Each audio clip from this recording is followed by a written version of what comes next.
നമസ്കാരം. വചന സമീക്ഷയുടെ പുതിയൊരു അധ്യായത്തിലേക്ക് എല്ലാ പ്രിയ പ്രേക്ഷകർക്കും സ്വാഗതം. ഇന്നത്തെ വിചിന്തനത്തിനായുള്ള തിരുവചന ഭാഗം സങ്കീർത്തനങ്ങൾ 148 അധ്യായം 6 വാക്യം.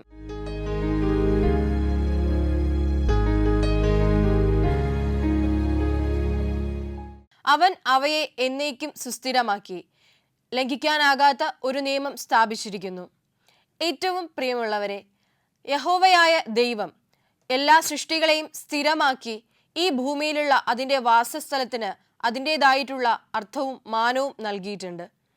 എന്നാൽ അതിനോടൊപ്പം തന്നെ ലംഘിക്കാൻ സാധിക്കാത്ത, ഒരിക്കലും ലംഘിക്കാൻ പാടില്ലാത്ത ചില നിയമങ്ങളും സൃഷ്ടാവെന്ന നിലയിൽ തൻ്റെ സൃഷ്ടികളോട് അദ്ദേഹം വച്ചിട്ടുണ്ട്, അല്ലെങ്കിൽ സ്ഥാപിക്കപ്പെട്ടിട്ടുണ്ട്. അത്തരത്തിലുള്ള നിയമം എന്താണെന്ന് ചോദിച്ചാൽ, അല്ലെങ്കിൽ ആ നിയമത്തിന്റെ അടിസ്ഥാനം എന്താണെന്ന് ചോദിച്ചാൽ, ഒരിക്കലും ലംഘിക്കാൻ പാടില്ലാതെ എല്ലാവരിലേക്കും ആ നിയമത്തിന്റെ സ്നേഹത്തെ കൂടി ഇറക്കേണ്ട ആ ഒരു നിയമത്തിന്റെ അടിസ്ഥാനം എന്തെന്ന് ചോദിച്ചാൽ നീതിയും ധർമ്മവും വിശ്വാസവുമാണ് എന്ന് തന്നെ പറയേണ്ടി വരും. അങ്ങനെയെങ്കിൽ നീതിയും വിശ്വാസവും ധർമ്മവും സ്നേഹവും കരുണയും പ്രത്യാശയുമാകുന്ന പരിചയെടുത്ത് ഈ ഒരു നിയമത്തിന്റെ, അല്ലെങ്കിൽ ഈ ഒരു വചനത്തിന്റെ സംരക്ഷണത്തിനായി നമുക്കും ശക്തരായ ധീരരായ പോരാളികളെ പോലെ പോരാടാം. അതിന് ഈ വചനം നമ്മെ സംരക്ഷിക്കട്ടെ, നമ്മെ വഴി നടത്തട്ടെ. വചന സമീക്ഷയുടെ ഈ അധ്യായത്തിലേക്ക് എല്ലാ പ്രേക്ഷകർക്കും ഒരിക്കൽ കൂടി സ്വാഗതം.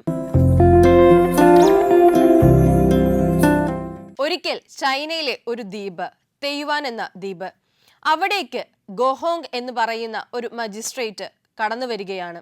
ആ ദ്വീപിനുള്ള പ്രത്യേകത എന്തെന്ന് വെച്ചാൽ, അവിടെയുള്ള കിരാതന്മാർ അവരുടെ ഒരു വർഷത്തിന്റെ ആഘോഷങ്ങൾ പൂർത്തിയാക്കുന്ന സമയത്ത് നരബലിയായിട്ട് മനുഷ്യന്റെ തല, അല്ലെങ്കിൽ മനുഷ്യന്റെ മാംസം അവരുടെ ദൈവപ്രീതിക്കായി നൽകി വരുന്ന ഒരു ആചാരമുണ്ടായിരുന്നു.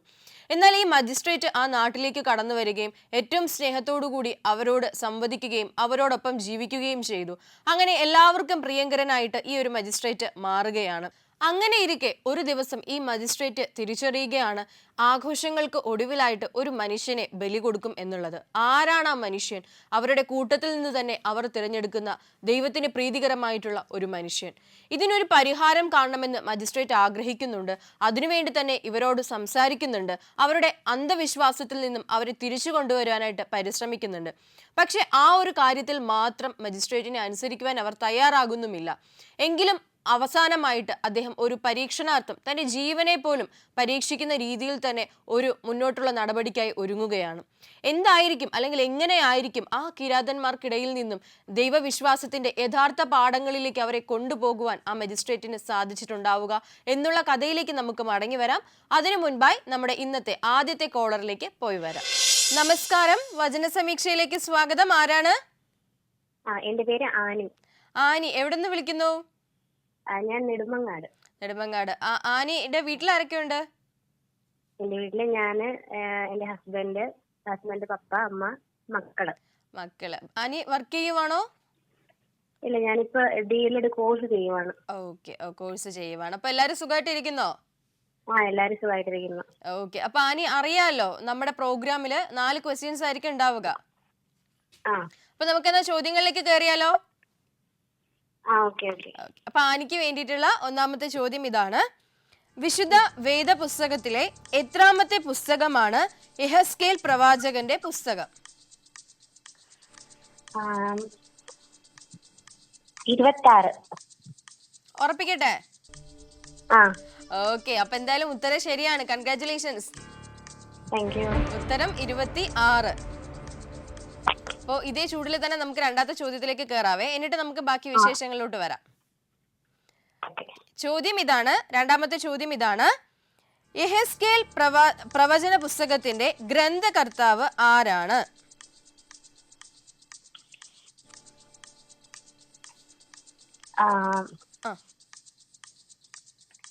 യെഹെസ്കേൽ പ്രവചന പുസ്തകത്തിന്റെ ഗ്രന്ഥകർത്താവ് ആരാണ്? ലോക്ക് ചെയ്യുവാണേ. ഓക്കെ, അപ്പൊ എന്തായാലും ഉത്തരം ശരിയാണ്. കൺഗ്രാറ്റുലേഷൻസ്. ഓക്കെ, അപ്പോ അതിന്റെ ഉത്തരം ഇങ്ങനെ തന്നെയാണ്, യെഹെസ്കേൽ. അപ്പോ ആനി, ഇന്ന് നമ്മുടെ പ്രേക്ഷകർക്ക് വേണ്ടിയിട്ട് ഒരു പാട്ട് പാടുവാണോ, അതോ വചനം പങ്കുവെക്കുവാണോ, അതോ ബൈബിളിൽ ഏറ്റവും ഇഷ്ടപ്പെട്ട ഒരു കഥാപാത്രത്തെ പറ്റി പറയുന്നത്? എന്താണ് താല്പര്യം? ഏത് വേണമെങ്കിലും ചെയ്യാം. ഓക്കെ, അപ്പം ആനിക്ക് തന്നെ ഇഷ്ടപ്പെട്ടത് ഏതാ? ഏറ്റവും ഇഷ്ടപ്പെട്ട ഏതാ? പാട്ട് പാടാൻ ഇഷ്ടമാണ്, അതിന് കഴിക്കാൻ ഇഷ്ടമാണ്. ആ, കഥാപാത്രങ്ങളെ പറ്റി പറയാനും ഇഷ്ടമാണ് അല്ലേ? ഇഷ്ടമാണ് ഇഷ്ടമാണ്. അപ്പൊ എന്നാ ഒരു പാട്ടായാലോ? ആ പാടാം. ഓക്കെ.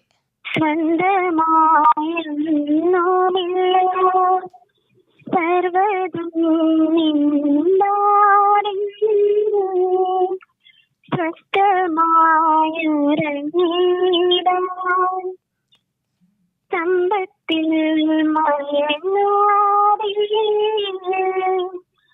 മണ്ണിൽ സൗഭാഗ്യം തീരാനായാലും ആത്മം നഷ്ടമായാൽ ഫലമിവിടെ ദൈവസ്നേഹം വന്നിച്ചിടാൻ വാക്കുകൾ പോരാ നന്ദി ചൊല്ലി തീർക്കുവാനേ ജീവിതം പോരാ കഷ്ടപ്പാടിൻ കാലങ്ങളിൽ രക്ഷിക്കുന്ന സ്നേഹമോത്താൽ നിത്യസ്തുതിച്ചാലും മതി വരുമോ? നന്നായിട്ട് പാടിയല്ലോ. കൊയറിലൊക്കെ ഉണ്ടോ? ചർച്ചില് കൊയറിലൊക്കെ ഉണ്ടല്ലേ? ആ ട്യൂണും ഇതൊക്കെ പിടിക്കുന്ന കേട്ടപ്പോ തോന്നി. നന്നായിട്ട് പാടി കേട്ടോ.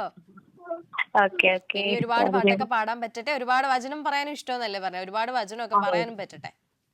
ഓക്കെ. അപ്പൊ അങ്ങനെയാണെങ്കിൽ നമുക്ക് മൂന്നാമത്തെ ചോദ്യത്തിലേക്ക് പോയാലോ? ചോദ്യം ഇതാണ്.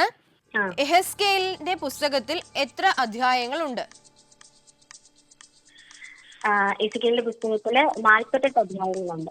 ഭയങ്കര സിമ്പിൾ ആയിട്ടാണല്ലോ ഉത്തരമൊക്കെ പറയുന്നത്. അപ്പൊ എന്തായാലും ശരി ഉത്തരമാണ്. കൺഗ്രാറ്റുലേഷൻസ്. Thank you.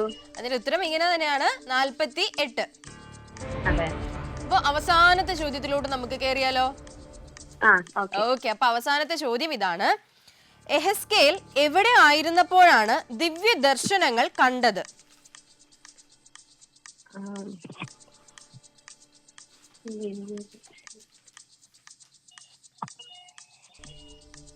കേബാർ നദീ തീരത്തോ? സംശയമുണ്ടോ എന്തേലും? കേബാർ നദീ തീരത്തോ. ഓക്കെ. അപ്പൊ സംശയം ഒന്നും വേണ്ട, ശരി ഉത്തരമാണ്. കൺഗ്രാറ്റുലേഷൻസ്. Thank you. ഉത്തരം ഇതാണ്, കെബാർ നദീ തീരത്ത്.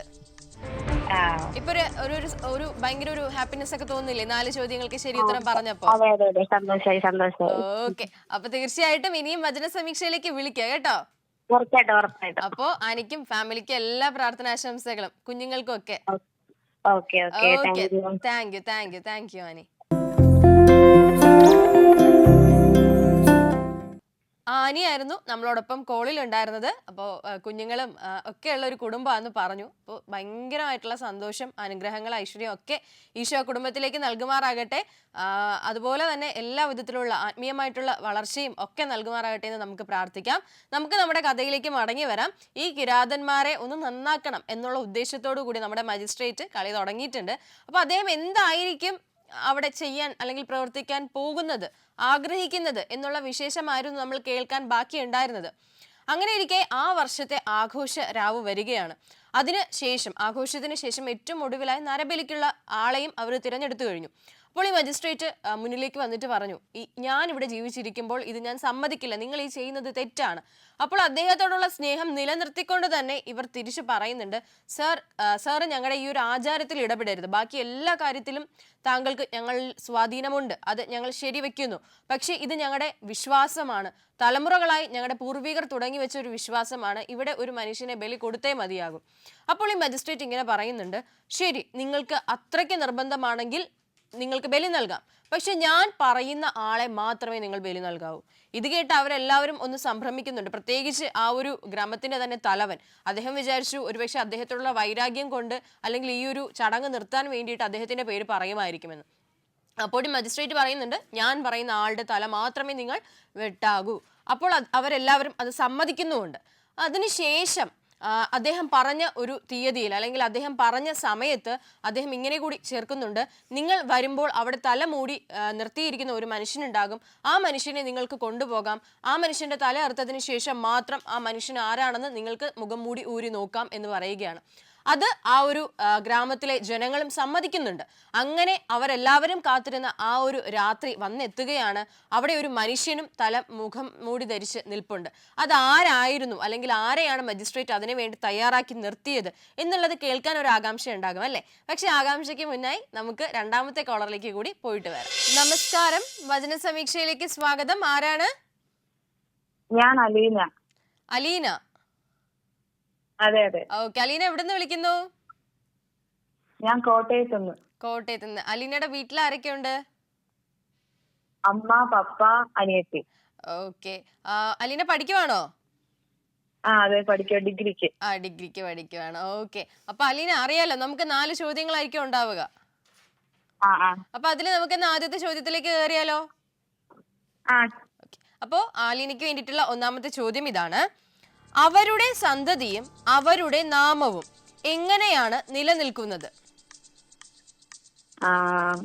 യഹോവ ഉണ്ടാക്കുന്ന പുതിയ ആകാശവും പുതിയ ഭൂമിയും അവന്റെ മുമ്പാകെ നിലനിൽക്കുന്നത് പോലെ. ശരി ഉത്തരം. കൺഗ്രാറ്റുലേഷൻസ്. താങ്ക് യു ചേച്ചി. ഉത്തരം ഇങ്ങനെയാണ്: യഹോവ ഉണ്ടാക്കുന്ന പുതിയ ആകാശവും പുതിയ ഭൂമിയും അവന്റെ മുമ്പാകെ നിലനിൽക്കുന്നത് പോലെ. ഓക്കെ. അപ്പോ സന്തോഷമായില്ലേ? വലിയൊരു ചോദ്യത്തിന്റെ ഉത്തരവായിരുന്നു, പക്ഷെ പെട്ടെന്ന് നിസ്സാരമായിട്ട് പറയാൻ പറ്റിയല്ലേ? ഓക്കെ, സാരല്ല. നമുക്ക് രണ്ടാമത്തെ ചോദ്യത്തിലേക്ക് പോയാലോ? ചോദ്യം ഇതാണ്: പുതിയ ആകാശത്തിലും പുതിയ ഭൂമിയിലും സകലരും എന്താണ് ചെയ്യുന്നത്? അമാവാസി തോറും ശാബത്ത് തോറും യഹോവയുടെ സന്നിധിയിൽ ആരാധിക്കുവാൻ വരും. സംശയമൊന്നുമില്ലല്ലോ? ഇല്ല ഇല്ല. ഇത്രയും ക്ലിയർ ആയിട്ട് പറയുമ്പോ എനിക്ക് തന്നെ സംശയമുണ്ടേ. ഓക്കെ, അപ്പൊ എന്തായാലും ഉത്തരം ശരിയാണ്. Congratulations. Thank you thank you. അതിന്റെ ഉത്തരം ഇങ്ങനെയാണ്: അമാവാസി തോറും ശാബത്ത് തോറും യഹോവയുടെ സന്നിധിയിൽ ആരാധിക്കുവാൻ വരും. ഇപ്പോ 2 ചോദ്യങ്ങൾക്ക് അലീന ശരി ഉത്തരം നൽകിയില്ലേ? അപ്പൊ അങ്ങനെയാണെങ്കിൽ അറിയാലോ, നമുക്ക് എന്തായാലും നമ്മുടെ പ്രേക്ഷകർക്ക് വേണ്ടിയിട്ട് നമ്മുടെ കഴിവൊന്ന് പുറത്തെടുക്കേണ്ടി വരും. അപ്പൊ പാട്ട് പാടുവാണോ, വചനം പറയുവാണോ, അതോ ബൈബിളിൽ ഏറ്റവും ഇഷ്ടപ്പെട്ട ഒരു കഥാപാത്രത്തെ പറ്റി പറയുവാണോ? വചനം പറയാം. വചനം പറഞ്ഞോളൂ. നിന്റെ ദൈവമായ കർത്താവ് വിജയം നൽകുന്ന യോദ്ധാവ് നിന്റെ മധ്യേ ഉണ്ട്. സെഫാനിയ 3:17. എക്സാമിനൊക്കെ പോകുമ്പോ ഈ വചനം പറയാറുണ്ടോ? ഉണ്ടല്ലേ? ഏകദേശം ഏറെക്കുറെ എല്ലാ വിദ്യാർത്ഥികളും ഉപയോഗിക്കുന്ന വചനവാ. അതെ അതെ. ഓക്കെ, അപ്പൊ സന്തോഷം കേട്ടോ വചനം കേട്ടതില്. നമുക്ക് മൂന്നാമത്തെ ചോദ്യത്തിലേക്ക് പോയാലോ? ചോദ്യം ഇതാണ്: ആരുടെ പുഴുവാണ് ചാകാതെയും തീ കെട്ടു പോകാതെയും ഇരിക്കുന്നത്? യഹോവയോട് അതിക്രമം ചെയ്തവരുടെ. ശരി ഉത്തരം. കൺഗ്രാറ്റുലേഷൻസ്. Thank you. ഉത്തരം ഇങ്ങനെയാണ്: യഹോവയോട് അതിക്രമം ചെയ്തവരുടെ. അപ്പോ ഇനി അവസാനത്തെ ഒരു ക്വസ്റ്റ്യൻ കൂടെ ഉള്ളു, അതും കൂടെ അങ്ങ് ചോദിച്ച് നമുക്ക് അങ്ങ് അവസാനിപ്പിക്കാം അല്ലേ? ചോദ്യം ഇതാണ്: യഹോവയോട് അതിക്രമം ചെയ്തവർക്ക് എന്താണ് സംഭവിക്കുന്നത്? ശവങ്ങളാകും, അതിലെ പുഴി ചാകുകയില്ല, തീ കെട്ടുപോകുകയുമില്ല. ശരി ഉത്തരം. കൺഗ്രാറ്റുലേഷൻസ്. Thank you. ഇതിപ്പോ പെട്ടെന്ന് ഞാൻ തന്നെ ശരിയാണെന്ന് പറയുമ്പോ എനിക്ക് തന്നെ എല്ലാം വലിയ ക്വസ്റ്റ്യൻസാ, പക്ഷെ ഭയങ്കര സിമ്പിൾ ആയിട്ട് ഉത്തരം പറയുന്നുണ്ട് കേട്ടോ. കൺഗ്രാറ്റുലേഷൻസ്. അപ്പോ അതിന്റെ ഉത്തരം ഇങ്ങനെയാണ്: ശവങ്ങളാകും, അതിലെ പുഴു ചാകുകയില്ല, തീ കെട്ടുപോകുകയുമില്ല. അപ്പൊ അലീന സന്തോഷായില്ലേ? സന്തോഷായി. ഇനിയും വിളിക്കില്ലേ വചന സമീക്ഷയിലേക്ക്? വിളിക്കണം കേട്ടോ. ഓക്കെ മോളെ, അപ്പൊ എല്ലാവിധ പ്രാർത്ഥന ആശംസകളും. ഓക്കെ മോളെ. Okay, thank you so much. കോട്ടയത്ത് നിന്നുള്ള അലീനയായിരുന്നു നമ്മളോടൊപ്പം കോളിൽ ഉണ്ടായിരുന്നത്. ഒരു വിദ്യാർത്ഥിയാണ്. അപ്പോൾ കുഞ്ഞിന് പഠിക്കാനുള്ള എല്ലാ അനുഗ്രഹങ്ങളും ഈശോ നൽകട്ടെ. ആ കുടുംബത്തെ പ്രത്യേകമായിട്ട് സമർപ്പിച്ച് പ്രാർത്ഥിക്കുന്നു. നമുക്ക് നമ്മുടെ കഥയിലേക്ക് മടങ്ങി വരാം. ആ രാത്രി എല്ലാവരും കാത്തിരുന്ന ആ രാത്രി ആ ഒരു മുഖംമൂടി ധരിച്ച ഒരാൾ നിൽപ്പുണ്ട്. അപ്പോൾ ഈ കിരാതന്മാരിൽ ഈ നരബലി നടത്തുന്ന 2-3 വ്യക്തികൾ മുന്നിലേക്ക് കടന്നു വന്ന് ഇരുട്ടത്ത് നിന്നും ആ മുഖംമൂടി ധരിച്ച ആളെ പിടിച്ചുകൊണ്ട് പോവുകയാണ്. അവരുടെ ഇഷ്ടദേവന്റെ മുൻപാകെ പോയിട്ട് ഈ ഒരു മനുഷ്യനെ കിടത്തി ആ മുഖംമൂടി മാറ്റുന്നതിന് മുൻപ് തന്നെ അദ്ദേഹത്തിന്റെ തല അദ്ദേഹത്തിന്റെ ശരീരത്തിൽ നിന്നും വെട്ടി മാറ്റുകയാണ്. എന്നിട്ട് അവരുടേതായിട്ടുള്ള രീതിക്കുള്ള ആഹ്ലാദത്തിന്റെയും ഉല്ലാസത്തിന്റെയും ഒക്കെ മുദ്രാവാക്യങ്ങൾ ആർപ്പ് വിളിക്കുന്നുണ്ട്. എല്ലാത്തിനും ശേഷം ഇതാരാണ്, ആരായിരുന്നു ആ മുഖംമൂടി ധരിച്ചത് എന്നറിയാൻ വേണ്ടിയിട്ട് ആ വേർപെട്ട തലയിൽ നിന്നും മുഖംമൂടി അവർ മാറ്റി നോക്കുകയാണ്. ആ മാറ്റിയ നിമിഷം തന്നെ അവിടെ നിലവിളികളും കൂട്ടവിളികളും ഒക്കെ ഉയരുകയാണ്. ഇവർ പ്രതീക്ഷിക്കാത്ത ഒരു അതിഥിയായിരുന്നു മരണവും കാത്ത് അവിടെ ഉണ്ടായിരുന്നത്. അല്ലെങ്കിൽ അവർ അവരുടെ കൈയാൽ തന്നെ കൊന്നു തള്ളിയത് അവരുടെ എല്ലാം പ്രിയപ്പെട്ട ആ മജിസ്ട്രേറ്റിനെ തന്നെയായിരുന്നു. സ്വയം ബലിയായിട്ട് അദ്ദേഹം ചെന്ന് അവിടെ നിന്നതായിരുന്നു ഈ മനുഷ്യരുടെ മനസ്സിന് എന്തെങ്കിലും ഒരു ചാഞ്ചാട്ടം ഉണ്ടാക്കാൻ വേണ്ടിയിട്ട്. അപ്പോൾ ഈ മനുഷ്യൻ ചെയ്തത് ഒരു ഭോഷത്വമാണോ, അല്ലെങ്കിൽ ഈ മജിസ്ട്രേറ്റ് ചെയ്തത് ഒരു മണ്ടത്തരമാണോ, അതോ അവർ ചെയ്ത പാപത്തിൽ നിന്നും അവരെ കരകയറ്റിയതാണോ, അല്ലെങ്കിൽ പാപങ്ങളിൽ നിന്നും കരകയറ്റുവാനുള്ള ഒരു തയ്യാറെടുപ്പായിരുന്നോ എന്നുള്ള ഒരു കഥയുടെ അന്ത്യത്തിലേക്ക് നമുക്ക് മടങ്ങി വരാം. അതിനു മുൻപായി നമ്മുടെ ഇന്നത്തെ അവസാനത്തെ കോളിലേക്ക് കൂടി പോയി വരാം. നമസ്കാരം, വചന സമീക്ഷയിലേക്ക് സ്വാഗതം. ആരാണ്? ഞാൻ കുഞ്ഞമ്മ തോമസ്, പത്തനംതിട്ട. കുഞ്ഞമ്മ ആന്റി പത്തനംതിട്ടയിൽ നിന്നല്ലേ? അതെ. ആന്റി വീട്ടിൽ ആരൊക്കെയുണ്ട്? വീട്ടിലെ ഞാനും എന്റെ ഹസ്ബൻഡും ഉള്ളു ഇപ്പം. ഹസ്ബൻഡും. ഓക്കെ. അവിടെ പത്തനംതിട്ടയിൽ എന്തൊക്കെയുണ്ട് വിശേഷം? മഴയൊക്കെ ഉണ്ടോ? ഇല്ല മഴയില്ലെന്ന്. ഇല്ല, നല്ല കാലാവസ്ഥ അല്ലേ? അതെ അതെ. ഓക്കെ. അപ്പൊ ആന്റി അറിയാലോ, നമുക്ക് 4 ചോദ്യങ്ങളായിരിക്കും ഉണ്ടാവുക. അതെ അതെ. അപ്പൊ നമുക്ക് ആദ്യത്തെ ചോദ്യത്തിലേക്ക് പോയാലോ? പോകാം. അപ്പൊ ആന്റിക്ക് വേണ്ടിയിട്ടുള്ള ഒന്നാമത്തെ ചോദ്യം ഇതാണ്: യഹോവയുടെ കൈ ആരുടെ മേലാണ് ഉണ്ടായിരുന്നത്? പുരോഹിതന്റെ മേൽ. ശരി ഉത്തരമാണ്. കൺഗ്രാറ്റുലേഷൻസ്. Thank you. ആ സഹായിക്കു കൂടി കൺഗ്രാറ്റുലേഷൻസ് കേട്ടോ. ഓക്കെ. അപ്പൊ അതിന്റെ ഉത്തരം ഇങ്ങനെയാണ്: യെഹെസ്കേൽ പുരോഹിതന്റെ മേൽ. അതെ. അപ്പൊ നമുക്ക് രണ്ടാമത്തെ ചോദ്യത്തിലേക്ക് പോയാലോ? പോകാം. ചോദ്യം ഇതാണ്: യെഹെസ്കേൽ കണ്ട ദർശനത്തിൽ വടക്കു നിന്ന് വരുന്നതായി കണ്ടത് എന്താണ്? കൊടുങ്കാറ്റും വലിയൊരു മേഘവും പാളിക്കത്തുന്ന തീയും വരുന്നത് കണ്ടു. ശരി ഉത്തരം. കൺഗ്രാറ്റുലേഷൻസ്. Thank you.